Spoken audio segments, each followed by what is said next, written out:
ই radio murukku Bangla.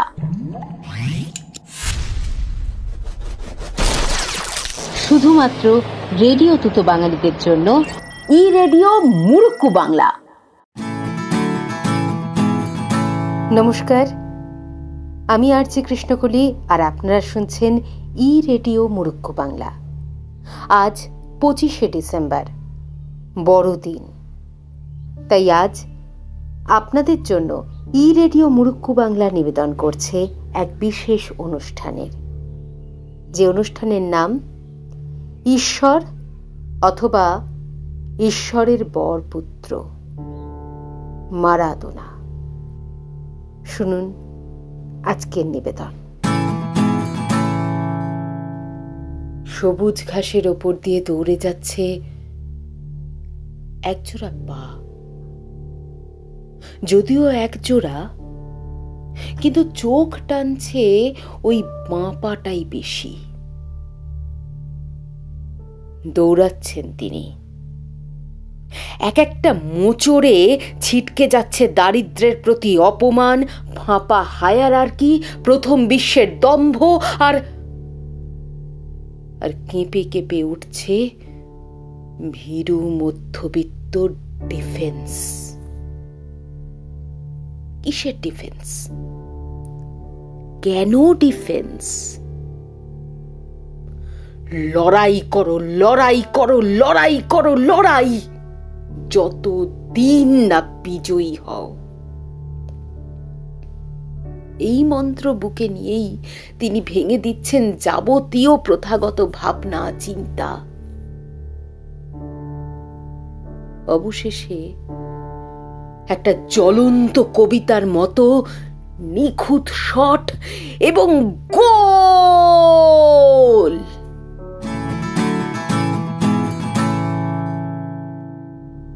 এই হলো সেই গোল, সেই লক্ষ্য যা চিরকাল তৃপ্তি দিয়ে এসেছে সর্বহারা মানুষদের, যাদের সত্যিই নতুন করে হারানোর মতো কিছুই নেই, কিন্তু জয়ের জন্য, জিততে পারার স্বপ্ন বুকের মধ্যে লালন করে তোলার জন্য আছে একটা 86 বিশ্বকাপ। আর এই সব হারা মানুষদের স্বপ্নে তাঁর বাঁ পায়ের মসৃণ তুলির ছোঁয়ায় একের পর এক রঙের চাদর জড়িয়ে দিচ্ছেন তিনি।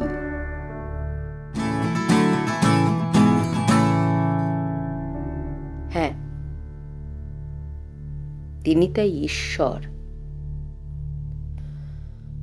আস্তিকদের কাছেও তিনি ঈশ্বর, আবার নাস্তিকদের কাছেও তিনি ঈশ্বর। তার নামের অর্থই যে ঈশ্বর। তিনি দিয়েগো আর্মান্দো মারাদোনা।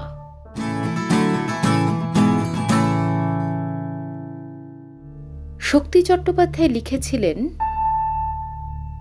এব্রো খেব্রো ভাবে ভাঙলে ভাঙার বিজ্ঞান থুতু দেবে গায়ে, আর লোকে বলবে একেই তছনছ করা বলে। অশিক্ষাও বলে কেউ, বলে মূর্খ, ভাঙা শিখতে হয়। অপরূপ ভাবে ভাঙা গড়ার চেয়েও মূল্যবান কখনো সখনো।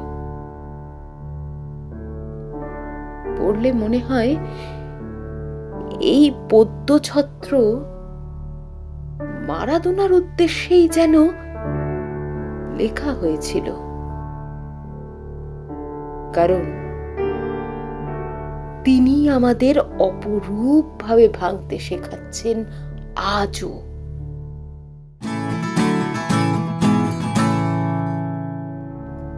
মারাদোনাকে ব্যাখ্যা করতে গিয়ে কেউ তুলে আনবেন শতাব্দীর সেরা গোলের প্রসঙ্গ, কেউ বা বলবেন হ্যান্ডস অফ গডের কথা, কেউ কেউ 90-এর বিশ্বকাপ ফাইনালের শেষে কান্নার কথাও বলতেই পারেন।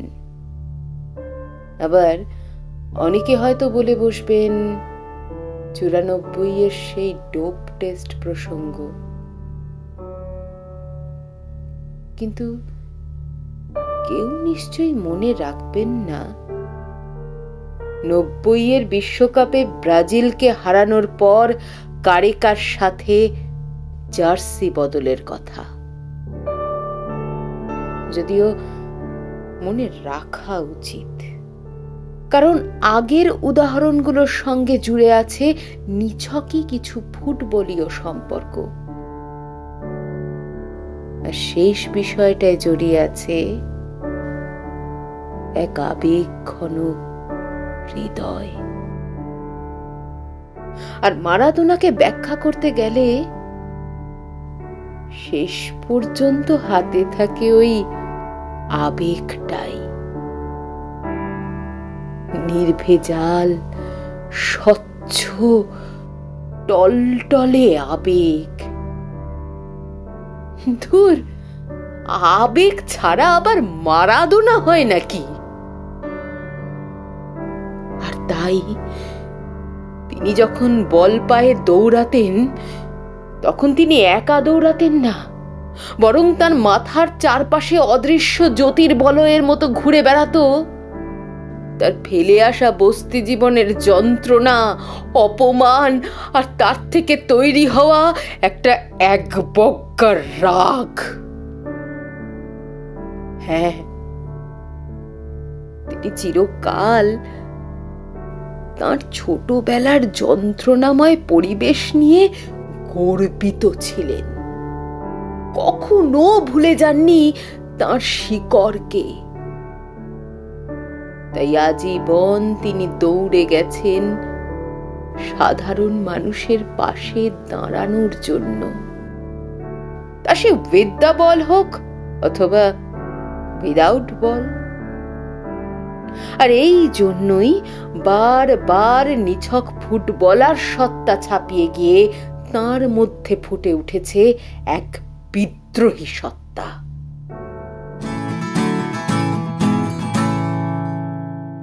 কোনো কিছুই অরাজনৈতিক নয়, মারাদোনাও নন। আর সেই নিয়ে কোনো দ্বিধা, কোনো সংশয় ছিল না তার মনে।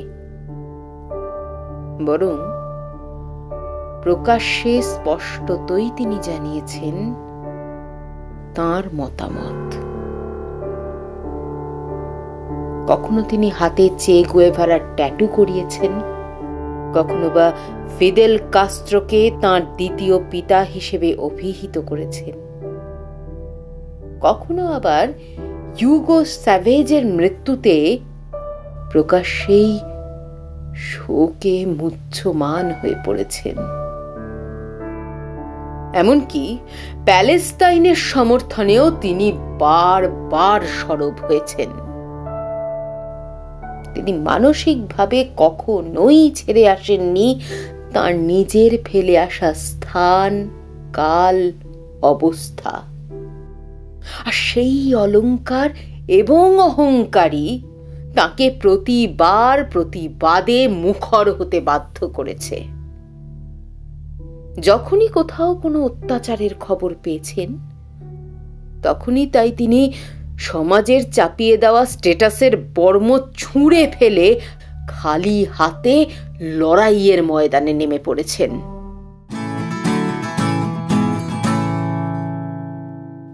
মারাদোনা মানে আগ্রাসন, মারাদোনা মানে চিরকালীন সংগ্রাম। যা কিছু ছকে বাঁধা নিয়ম, যা কিছু ওপর থেকে চাপিয়ে দেওয়া কারোর নির্দেশ, সেই সব কিছুর বিরুদ্ধে গিয়ে তিনি যেন একাই একটা গণসঙ্গীত। আজ মুখোমুখি দাঁড়িয়েছে দুটি দল। যদি হয়, তাহলে কোন দিক বেছে নিতে হবে তা প্রতিবার চোখে আঙুল দিয়ে তিনি আমাদের শিখিয়ে দিয়ে গেছেন। নিজের জীবন দিয়ে উপলব্ধি করে, নিজের জীবন দিয়েই বুঝিয়ে দিয়েছেন যে একজন মেরুদণ্ড সমৃদ্ধ মানুষের অন্যতম কাজই হলো ক্ষমতাকে সব সময় চ্যালেঞ্জ জানানো।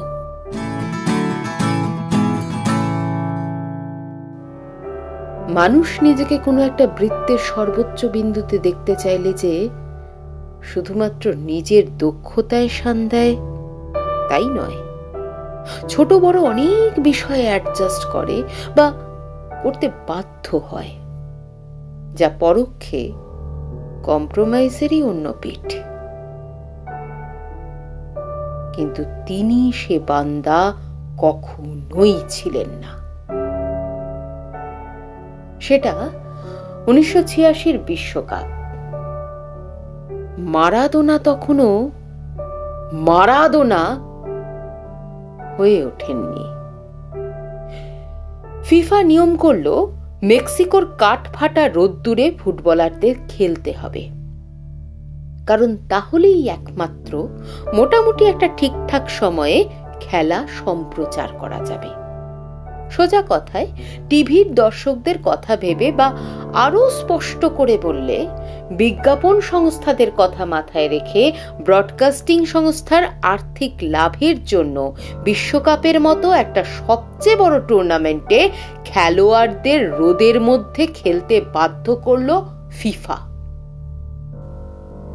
কোনো ফুটবলার নিজের কেরিয়ারের কথা ভেবে এ বিষয়ে মুখ খুলল না, সেটাই স্বাভাবিক। কিন্তু মারাদোনা তো স্বাভাবিকতার উপরে, তাই তিনি ফিফা আর ব্রডকাস্টিং সংস্থা দুজনের বিরুদ্ধেই সরব হলেন। হ্যাঁ, তিনি এমনটাই, কখনো স্বয়ং ঈশ্বর, কখনো বা ঈশ্বরের বরপুত্র।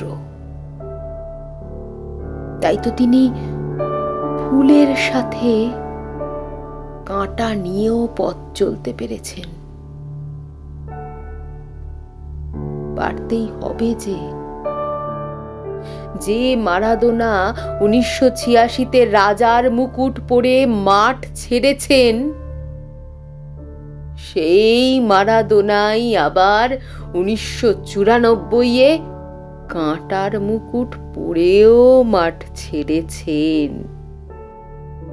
ব্যক্তিগত জীবনে কাউকে কখনো পরোয়া করেননি। এমনকি প্রতিবাদের উদাহরণ প্রতিষ্ঠা করতে গিয়ে স্বয়ং ফিফার প্রেসিডেন্টের সঙ্গে প্রকাশ্যে করমর্দন করতে অস্বীকার করার ঔদ্ধত্যও দেখিয়েছেন। যখন যেটা করা উচিত বলে মনে হয়েছে করেছেন। তাই ঠিকের পাশাপাশি ভুলও করেছেন, কিন্তু সব সময় পরিষ্কার থেকেছেন নিজের কাছে। বাহ্যিক চোখে যা দ্বিচারিতা, অন্তর্ভেদী দৃষ্টিতে তাই সৎ চিৎকার হয়ে উঠেছে। আর তাই সাবধানী সমাজ ব্যবস্থা তাকে হজম করতে পারেনি কোনো দিন। তবু তিনি সাধারণ, অত্যন্ত সাধারণ মানুষের মনে প্রতিবাদ করতে চেয়েও প্রতিবাদ করে উঠতে না পারা অসহায় মানুষের মনে রাজার রাজা হয়ে উঠেছেন।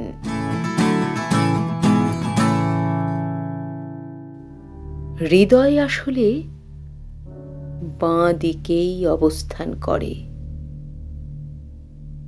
তাই সেই হৃদয়ে বারবার স্পর্শ করতে চেয়েছে তাঁর বাঁ পা।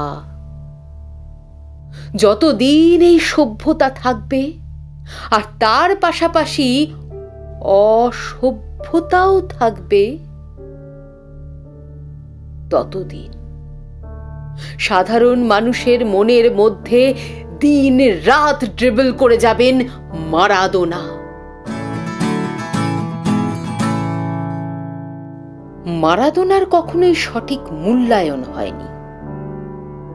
তাঁর জীবন চর্চা, জীবন দর্শনকে উপেক্ষা করে সব সময় তাঁকে ওই ফুটবল মাঠের আয়তক্ষেত্রের ঈশ্বর বলেই প্রতিষ্ঠা করতে চেয়েছে সামাজিক প্রতিষ্ঠান। কিন্তু এবার বুঝি সময় এসেছে হিসেব বুঝে নেওয়ার।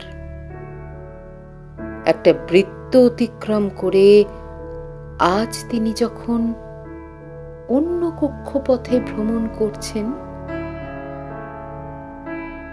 তখন আজ একবার ফুটবলার মারাদোনার সীমানার ওপরে অবস্থিত একজন চির বিদ্রোহীকে সম্মান জানানো খুব প্রয়োজন। আমাদের নিজেদের মাথা উঁচু করে বেঁচে থাকার স্বার্থেই প্রয়োজন। না হলে সামাজিক হায়ারআর্কি চিরকাল মানবতার প্রতিনিধিদের নিজেদের দলভুক্ত করার লাইসেন্স পেয়ে যাবে। আজ 25শে ডিসেম্বর, এক ঈশ্বরের বরপুত্রের আবির্ভাবের দিন। আর আজ থেকে ঠিক 1 মাস আগে 25শে নভেম্বরের ওই রাতটা, তাই এবার থেকে ঈশ্বরের এই যুগের বরপুত্রের পুনরুত্থান দিবস হিসেবে ঘোষিত হোক। ঈশ্বর আছেন কি নেই সেই তর্কে মেতে থাক আস্তিক আর নাস্তিকের দল। আমরা যারা স্বস্তিতে থাকতে চাই তারা বরং সযত্নে মনের সিংহাসনে রক্ষা করি মানবিক ঈশ্বরকে। তোমাকে দেখেছি, তোমাকে দেখেছি সবুজ ঘাসে সুরলয় আর তানে, তোমাকে দেখেছি অবিশ্বাসে ঘোর লেগে থাকা মনে, তোমাকে দেখেছি, তোমাকে দেখেছি সবুজ ঘাসে সুরলয় আর তানে, তোমাকে দেখেছি অবিশ্বাসে ঘোর লেগে থাকা মনে, তোমাকে দেখেছি তুলির আঁচড়ে স্বপ্নের ক্যানভাস, তোমার জন্য ভোরের আকাশে নতুন ইতিহাস, তোমাকে দেখেছি তুলির আঁচড়ে স্বপ্নের ক্যানভাস, তোমার জন্য ভোরের আকাশে নতুন ইতিহাস, তোমাকে দেখেছি, তোমাকে দেখেছি, তোমার জন্যই পৃথিবীটা আজ একচ্ছত্র নয়, বাঁ পায়ের শিরে জমাট বারুদ করল বিশ্বজয়, তোমার জন্যই পৃথিবীটা আজ একচ্ছত্র নয়, বাঁ পায়ের শিরে জমাট বারুদ করল বিশ্বজয়, করল বিশ্বজয়, করল বিশ্বজয়। ওই বারুদের তীক্ষ্ণ আওয়াজ খাড়া করে রাখি কান, শ্বাস প্রশ্বাসে বিশ্বাস করি মরে না তো ভগবান, মরে না তো ভগবান, মরে না তো ভগবান। শ্বাস প্রশ্বাসে বিশ্বাস করি মরে না তো ভগবান। জীবনের ওঠা পড়াতে যদি কখনো হারি, তোমার জন্যই,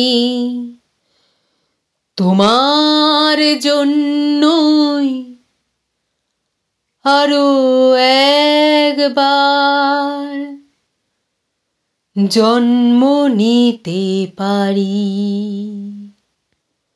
তোমার জন্যই, আরো একবার জন্ম নিতে পারি। আপনারা শুনলেন 25শে ডিসেম্বর বড়দিন উপলক্ষে ই রেডিও মুরুক্কু বাংলার বিশেষ অনুষ্ঠান ঈশ্বর অথবা ঈশ্বরের বর পুত্র মারাদোনা। এই অনুষ্ঠান যদি আপনাদের ভালো লেগে থাকে তাহলে অবশ্যই লাইক এবং শেয়ার করুন, আর কমেন্ট বক্সে এসে জানান আপনার মতামত। যারা এখনো আমাদের রেডিও চ্যানেলটিকে সাবস্ক্রাইব করেননি তারা অবশ্যই সাবস্ক্রাইব করে ফেলুন আমাদের চ্যানেল, আর পাশের বেল আইকনটিও প্রেস করে দিন যাতে পরবর্তী সব অনুষ্ঠানের নোটিফিকেশন আপনারা পেয়ে যেতে পারেন। সবাই ভালো থাকুন, সুস্থ থাকুন। আজ বড়দিন, সেই উপলক্ষে ই রেডিও মুরুক্কু বাংলার সকল শ্রোতা বন্ধুদের জানাই মেরি ক্রিসমাস। আজ এ পর্যন্তই, নমস্কার।